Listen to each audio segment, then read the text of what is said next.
Morgan Stanley is making headlines today by buying ETrade for $13 billion, the biggest takeover by a major U.S. lender since the 2008 financial crisis.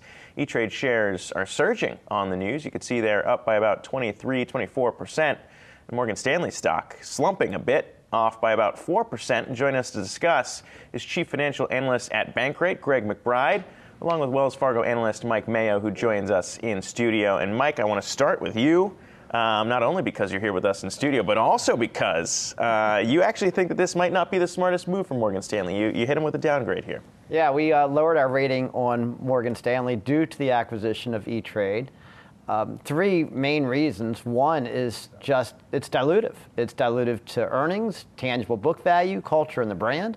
Second, long term, the road is littered with mergers like these that have not panned out. I mean, look back in time at Schwab buying U.S. Trust, or even Bank of America buying Merrill. It took like 5 or 6 years to work out, so don't talk to us about 2 to 3 years. And third, this is a very stock market and interest rate sensitive company. Mm-hmm. So you have a 10 PE bank, Morgan Stanley, paying a 15 PE for something whose earnings might not hold up so well. And so not great timing, a lot of short-term hits, and for some long-term hope. So best case, come back another day. Worst case is they might be top-ticking it here. Yeah, I think a lot of people are taking that side of this, too. I mean, Greg, I want to bring you in for the flip side, too, because it is, when you're on the ETrade side, it makes a lot of sense when we think about the competition that broker is facing with everyone else, and we saw the shift to zero commission fees in the industry. So what do you make of this deal and how maybe, potentially, ETrade could benefit along with Morgan Stanley?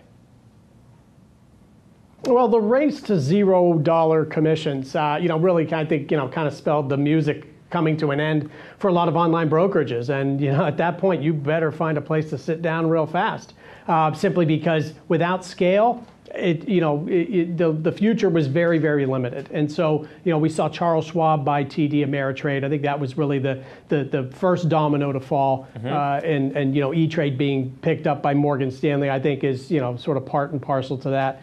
The other element of this, of course, is that Morgan Stanley's rival, Goldman Sachs, they've had success with their startup bank, Marcus. And so if you're Morgan Stanley and if you're looking to play catch up or get up to speed quickly, you can build it or you can buy it, and it's just a lot faster to buy it. But to Mike's point, is it the right price? What sort of valuation? That's a whole different set of questions. Yeah, because when you talk about what they're saying, Bank of America, your peers, Bank of America, are saying that they do believe that these synergies will play out, the over $550 million in synergies over the next 3 years when you look at it. But it's clear what they might be gaining from this, as Greg's highlighting there, the onboarding.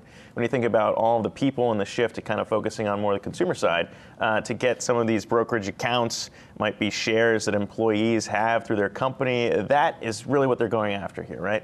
Yeah, tremendous long-term potential. Yeah. And there is potential. There's the ability to take the whole suite of Morgan Stanley products and offer those to the ETrade customers. And there's potential for Morgan Stanley to benefit from the low-cost funding and digital banking and brokerage at ETrade. So there's always that potential for synergies. It's just on these merger calls where they talk about, long-term potential. Yeah. The short-term hits are definite. Uh-huh. The long-term potential is uncertain. And being a bank analyst for 3 decades, most of these mergers not add up. Panned out exactly the way it had been imagined. And just imagine if the forward yield curve is correct, and Greg is the expert on rates, but if we do have a rate cut or two, or if the stock market were to correct a little bit, you're going to look back at this and say, what terrible timing to buy it's got a 30% premium here, right? So I mean, it matters. So, well, Greg, I want to go to you because you mentioned that TD Schwab deal was the first domino to fall. I'm wondering if you're imagining that there's going to be other dominoes, and which ones? Is Robinhood up next?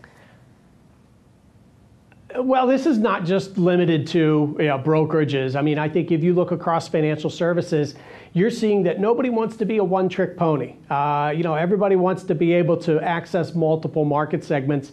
Earlier this week, you saw Lending Club buy a bank, fintech and bank coming together. We're going to certainly see more of that. So I think there's a lot of these avenues where financial services companies, they want to offer the wealth management, they want to offer the brokerage, they want to also offer the day-to-day banking activity so that they've got more of the consumer's wallet share. That's the trend that's going to continue. Yeah.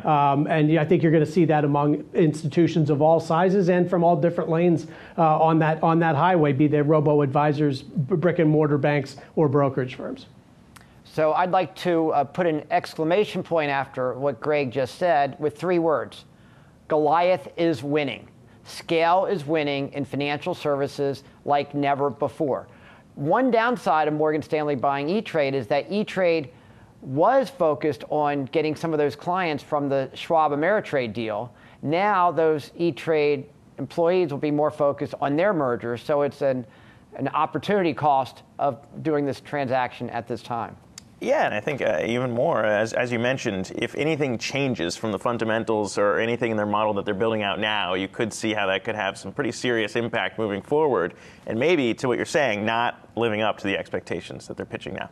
And I think with our downgrade today, we would say not if there's changes to the model, but when there's changes in that model. Yeah, well, we'll see how that all plays out. But nonetheless, today, ETrade enjoying quite the pop on the deal. Greg McBride and Mike Mayo, thank you guys so much for breaking that down. Appreciate you guys taking the time. Thank you. Hey investors, Zack Guzman here. Are you interested in learning more about the markets and getting the latest financial news? Well, then click right here to subscribe to our Yahoo Finance YouTube channel. Get the latest up-to-the-minute market analysis, big interviews in the world of finance, and information on how to manage your money every day wherever you are.